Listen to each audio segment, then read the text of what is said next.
De oude ingang en de nieuwe. Ze zijn net te vergelijken. Alles is grutter. We merken hoe plezierig het is dat je hier opeens 6 meter breedte hebt. Mooie brede deuren, lichte ruimte. We kijken zo naar achter naar de prachtige stadstuin waar mensen ook kunnen gaan zitten.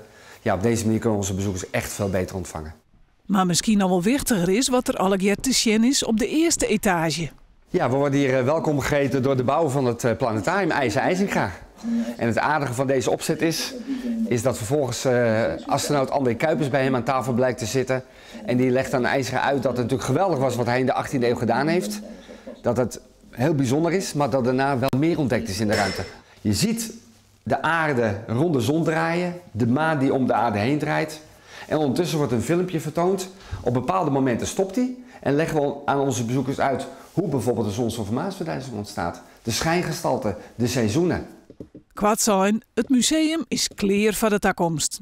In 2008 hebben we het pand ernaast erbij getrokken. Dat was al een geweldige stap vooruit. En nu denk ik, ja, met dit derde pand erbij, met zoveel meer ruimte, die interactieve tentoonstelling, maar ook de gelegenheid om in het historische pand van IJzeren naar zijn handschriften te kijken. We hebben ruimte voor wisselexposities, dat we nu echt voor de komende tijd goed vooruit kunnen.